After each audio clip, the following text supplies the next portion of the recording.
Hello and welcome to a special interview. We have with us today Dr. Shashi Tharoor, a man who requires no introduction. He's a member of parliament in the Lok Sabha, previously in the United Nations, and also a well-renowned author who has recently written the book, The Battle of Belonging. He's here with us to talk about his book and his experience and what was the notion behind writing the book. So without wasting any time, Dr. Tharoor, my first question to you is, why do you think this book is so relevant in 2020, 2021? What gave you the idea, and were there a series of events that led to you thinking that this book is important in India today? Or was it just a building feeling?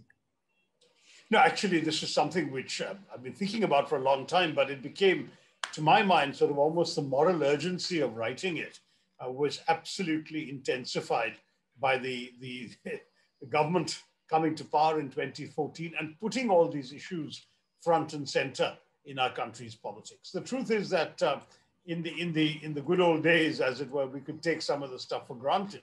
And then suddenly I realized that some of the things that were most, shall we say, undebatable in our sense of Indian nationhood had suddenly become the objects of debate. The very nature of what Indian nationalism is all about was settled in the Constituent Assembly debates from 1946 to 49 and reflected in the Constitution adopted in 1950. Now, suddenly, 70 years later, it all seems up for grabs again. The nationalism that India had enshrined is not a nationalism based on identity, on religion or caste or place of birth or mother tongue or any of those immutable factors. It's actually a nationalism based on a constitution and on institutions, where liberal democracy sustains the equality of every citizen of this great republic. Whereas now we are seeing sustained pressure from those who are in power and their supporters to convert that what's called civic nationalism into instead a Hindu Rashtra, a Hindutva nationalism, which actually privileges one set of people within the country on the basis of the slogan Hindi, Hindu, Hindustan. And that, to my mind, is a very, very alarming development and made it necessary for me, for at least the reading, thinking, reflective Indians, the ones who read newspaper editorials and study in places like VIT, to be conscious of this extraordinary effort to undermine what India has stood for all time. Right. So two things. First, I'm not a student of political science, but so terminology is like civil nationalism. I know what secularism is, but can you define civil nationalism and how does one perceive that as how is it relevant to Indian democracy, civic nationalism?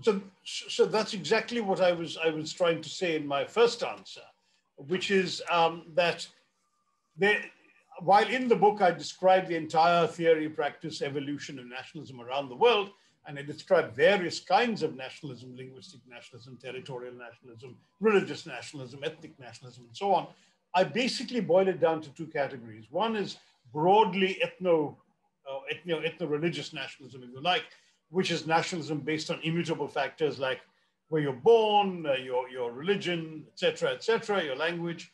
And the other is a nationalism of constitutions and institutions, which is what is civic nationalism. And civic nationalism is a nationalist sentiment that derives from the consent of citizens to participate in a free and democratic society. It's based on core tenets of representative democracy, freedom of expression, constitutionalism and constitutional equality, liberal democratic institutions, and with voluntary participation in civic society. Everyone, by being Indian, is like a voluntary member by subscription of a common club, and that club is the club of Indianness. Whereas ethnic nationalism ties together people of a common ancestry or hereditary descent. It draws on cultural, linguistic, religious factors, and in a multi-ethnic country like ours, it's rather dangerous because civic nationalism is guaranteed by our proudly secular constitution, which outlines the central position of representative democracy and liberal institutions in our society, whereas whereas civic nationalism best safeguards every individual's rights, the other kind of nationalism promoted by the Hindutva movement essentially says that some Indians are more Indian than others. that if you are a Hindu, and ideally a Hindi-speaking Hindu, then you have a privileged position in this country from birth that others don't have.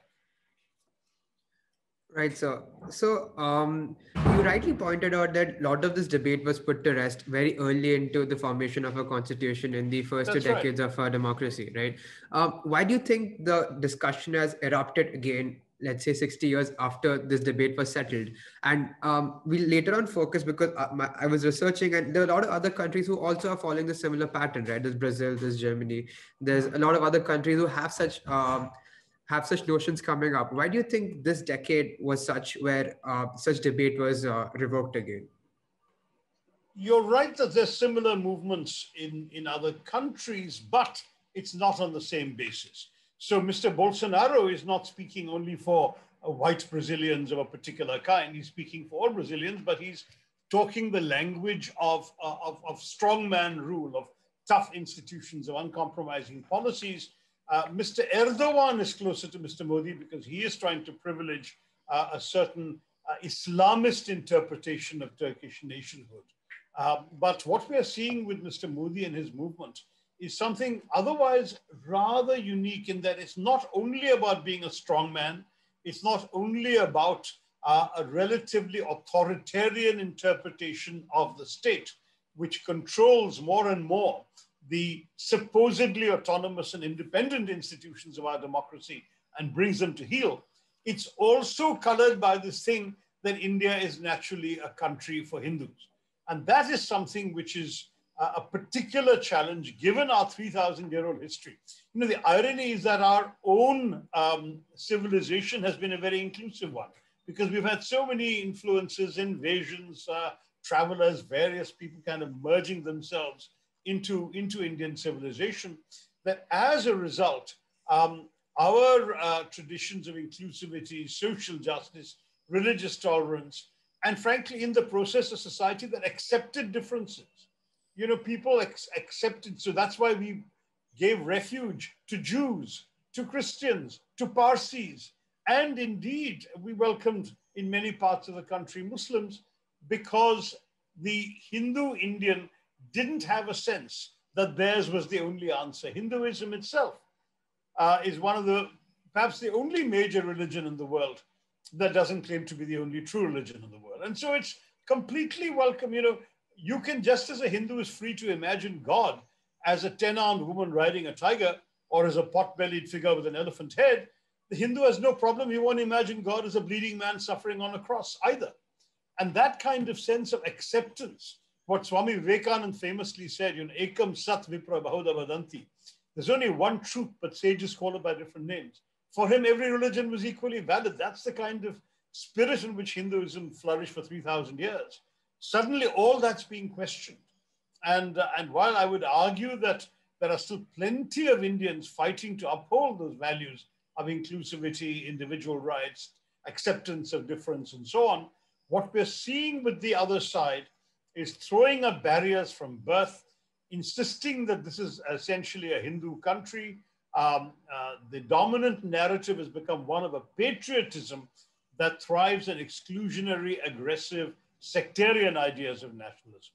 And to my mind, that's completely wrong, because patriotism is simply about loving your country because it's yours, because you belong to it, it belongs to you.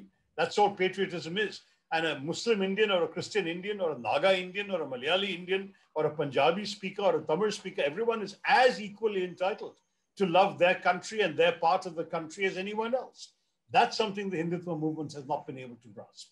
And that's why I think it's extremely important that the battle of belonging, that every Indian has a right to claim that India belongs to him and he belongs to India, that battle of belonging is still worth fighting, and it's still ongoing.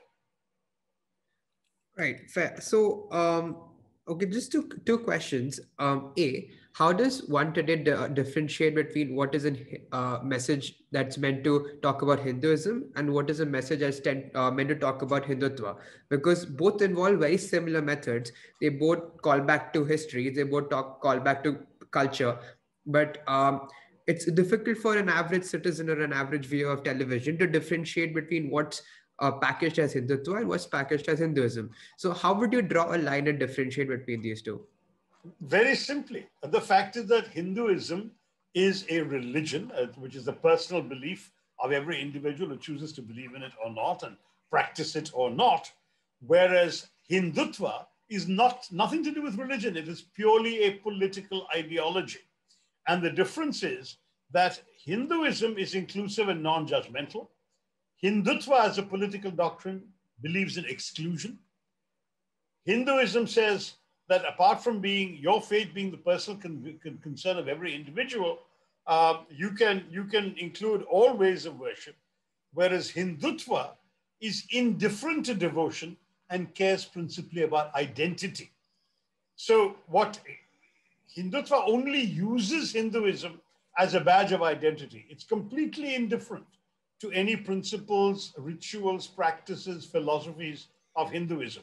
It just says, if you're a Hindu, you belong. It's like the Hindutva nationalism is like the British football hooligan. The British football hooligan says, you know, that if you don't support my team, I'm going to bash you on the head with a stick. That's why football hooligans are banned from many grounds in Europe. But the Hindutva movement is reactionary and regressive in the process. Hinduism is open to reform and progress, which is why it's flourished for 4,000 years. Whereas the regressiveness of Hindutva is because its roots lie in the racial pride ethos, which spawned fascism in the 1920s. And that's why I think it's quite unlikely to outlast its current peak this century. The kind of ideas that gave birth to the RSS and to the Hindutva philosophy in the 1920s gave birth to other ideas and ideologies of a similar nature in Europe and elsewhere, which are all gone, discredited, sneered at, and which have very, very little support, or perhaps at best minority support in some European countries. Whereas in India, they have surprisingly and somewhat belatedly, they might think, risen to power. Right. So you spoke about a really important thing, which is identity. Identity is often associated to politics. It's used for multiple reasons. I'm sure everyone's aware of what the reasons are. But as long as identity is a big factor in deciding elections, in deciding politics, how does one remove the dirt, which is the Hindutva or the wrong notions of adding wrongful notions to identity just to get politics and votes out of it? How does one function in a country where identity is so quintessential to deciding your next leader? Yeah, this is what's very sad, because, you know, I would have preferred a politics that emphasizes what unites us rather than a politics that emphasizes what divides us. The exploitation of identity for votes consists in defining a particular group as us, putting that us against the rest as them, and trying to increase the numbers of the us so that you win the election. That's essentially what the politics of identity is all about. So the problem with that kind of identity politics is it's divisive. They're trying, by emphasizing identity, to create a transient political majority for themselves. In the process, they're actually undermining our entire society. Now, it may have been bad enough, frankly, when it was the identity politics of caste or language or region. But when it gets to something like the communal divide, in a country that has already once been partitioned by the poison of communalism, and where my generation was brought up to despise communalism because it had divided the country, and to see that being raised again today is something we find very, very difficult to accept and swallow. Petty prejudice can exist in any society.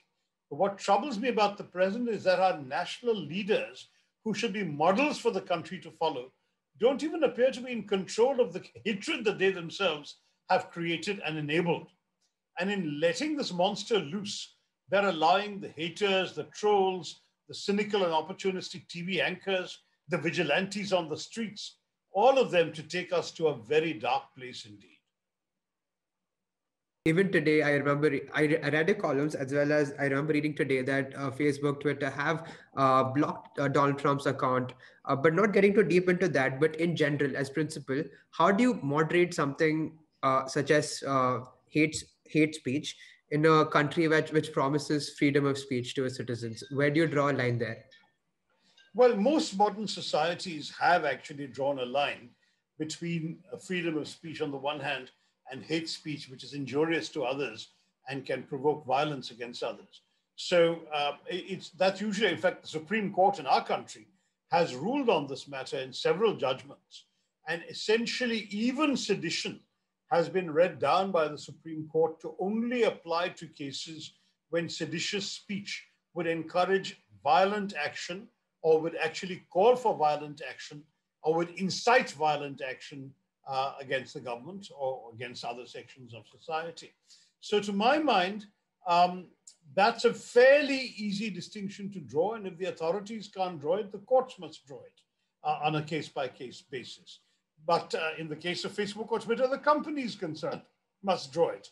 Very clearly, if you can see when somebody, as Mr. Trump was doing, was inciting violence against his own legislature, that requires a certain reaction. In India, when people are talking about demonizing an entire community of perhaps 180 million, 190 million people, our Muslim community, we are putting ourselves into a colossal danger as a country, as a society. Forget about betraying our values, our traditions, our inclusivity, our traditions of pluralism and tolerance, all of which I'm proud of. And for me, I find it impossible to look at a person first through their religion or their language or their ethnicity or the color of their skin. That's just not me. That wasn't the way I'm brought up. But if they want to think that way, sadly, it's their loss. Let them think that way. They just should not be allowed to organize our society that way and force others to think like them, and worse, to force others to incite them into taking action against those who they feel are the other with a capital O. That's what really worries me. And that's why I believe this battle has to be fought. So in an interview, multiple interviews spoke about 2014 being a quintessential election in India, a deciding election, so to say. Sort of watershed election, yeah. Yeah, and multiple elections have passed therefore, and there are going to be very important elections coming this year as well. 3 important state elections. Just very briefly, how do you think that these elections are going to be fought in terms of principally what ideologies are going to be important in terms of discussions, and what issues are going to be important in terms of discussions? Clearly, this is an important issue that should be discussed in these elections. What is your take on this 2021 elections coming forward? Well, these are state assembly elections, and the issues I was dealing with are essentially national. But in at least 1 or 2 of the state assembly elections, Bengal and Assam in particular, there is a danger that a party which has successfully exploited fear of the other by demonizing the Muslim community might be tempted to do the same for their electoral advantage in those 2 states. And I do worry about that, because already we have a situation in which the ostensibly independent branches of our governance system have been undermined. Autonomous bodies like the Election Commission, the RTI commissioners, media, the courts, in the service of this very narrow-minded, self-reinforcing version of nationalism. I certainly fear that if the government is allowed to constantly push Hindutva ideas, that there could be a fundamental fissure or schism in our society, which could be very, very dangerous for not just for our democracy, but for India as a country where we will all live in peace with each other. I don't think that a majority of the country supports the hateful rhetoric and exclusionary nature of Hindutva.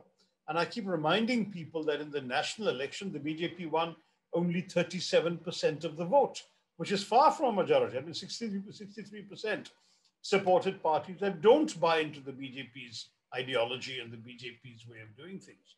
So I am not prepared to give up, and I hope that the rest of the country will also stand for the values enshrined by the founding fathers and mothers of the Constituent Assembly who actually discussed these issues. Actually, one person stood up in the Constituent Assembly and said, since Pakistan has been created as a country for Muslims, why don't we make ourselves a country for Hindus? And this was thrashed out. And the whole overwhelming majority of leaders, including Dr. Ambedkar and Nehruji and so on, echoed Mahatma Gandhi in saying, no, our freedom struggle was a struggle for everybody. And therefore, we will create a country for everybody. That was the basic principle of the nationalist movement. And they weren't going to let the logic of Pakistan become the logic of India. Now, to see our precious country being reduced to a Hindutva version of Pakistan would be terribly sad. And that's one of the things that I'm fighting against. Right, sir. So I know you don't have time, so I'll just ask the last two questions. Number one, Okay. what do you see as the vehicle of change? There's a lot of the youth is fighting against. I was in Delhi last this for New Year's, and I saw a lot of people were discussing and debating just this wherever I went, and there was all the young people, everyone in universities and high school. But who do you see in a larger sense as a vehicle for change, fighting for the true sense of India, the one that you write for and argue for in your book? That's my first question. And then I'll ask you the second one right after you answer. Well, I hope I'm one of those who are fighting for it. And I hope there are many others like me who are pointing out these things. But, the so-called public intellectuals are not enough. We need effective opposition politics. The Congress Party, I'm proud to say, still stands very strongly by its secular messaging. Many of the regional parties also have a secular message. The left parties, we disagree with them on many aspects of their politics and economics, but on secularism, they are also unshakable. And, for us, India is a country where religions flourish everywhere. And as far as I'm concerned, it's a glorious heritage we have of advocating freedom of religion, not in the sense of being distanced from religion, but in saying you can all flourish. You can all be sustained in a country like ours. And we will embrace all equally. That spirit of Indian secularism is what we're fighting to keep alive. So I don't want people to think from what I'm saying that either the Congress Party or the country at large is anti what people consider precious and sacred to themselves. Let them enjoy the sacred values of their religion, but let others also enjoy the sacred values of theirs. That's the essence and the principle of what we should all be about. And I believe now that in our democracy, the only option is for the opposition to unite on this principle in order to safeguard our society. Because otherwise, the government and its supporters' willingness to disregard the democratically enshrined rights guaranteed to all Indians when it comes to some Indians, particularly some minorities and so on, that does not bode well for the future of our country. And as you saw, you talked about this New Year. Previous New Year, everybody was up and out in the streets or protesting the Citizenship Amendment Act. We can't afford to forget that these are real issues and concerns that young Indians across have felt. And it wasn't only Muslims protesting, it was people of every faith who believe that these principles apply to all. Right, sir. So my last question, you spoke about guided legislature and united opposition fighting against a practical sense of fighting against the ongoing narrative. So what would you say would be the course correction 2021 requires? And what would your message to, since we are in university editorial, what would your message be to these students who are who feel very deeply about these issues and are every day fighting and debating about it? Well, I would say to them that don't, first of all, don't permit the continued large-scale abuse of the rights of your fellow citizens. Number one. Number two, don't argue against nationality or nationalism, because that is an easy win for the government and their supporters, who would say that you are a traitor to the country. Instead, argue for a nationalism that is both capacious and inclusive. Say that nationalism in India embraces diversity. And as far as patriotism is concerned, the spirit of our independence struggle, of loving our country and every part of it and everyone in it, that is rooted in India's time-honored civilizational traditions. And I would like very much for us to fight to continue to uphold those values. Those would be the core messages. I think that all of us want a system that guarantees and protects our individual rights, and by the same logic, guarantees and protects the individual rights of others, of our fellow citizens.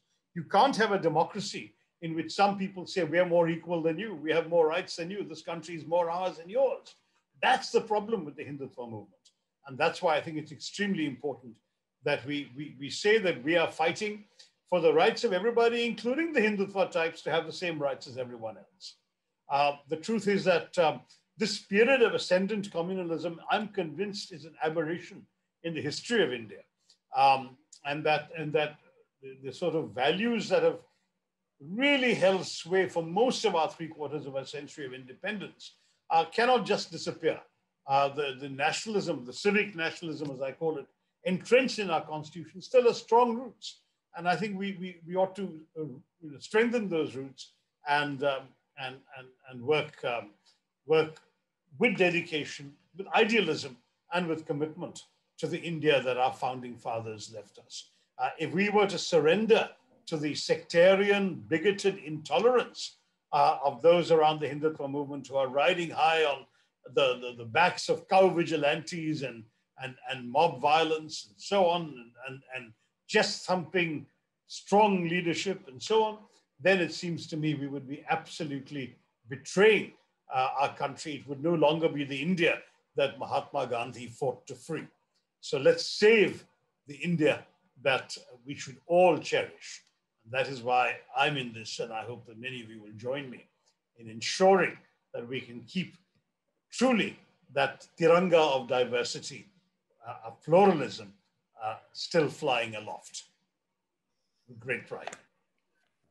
On that note, so thank you so much for giving me your time. I know I kept you for longer than I was supposed to, but then I'm glad you gave us this extra time, and I really hope you can come to university one day when things are better. Interact. Yes, I do have an outstanding invitation. I would love to accept it, but thank you very much. My best to you and your friends. I've known many students from VIT before you who also invited me, and I couldn't make it. So I hope that thanks to all your efforts, a future batch may be able to interact in person with you.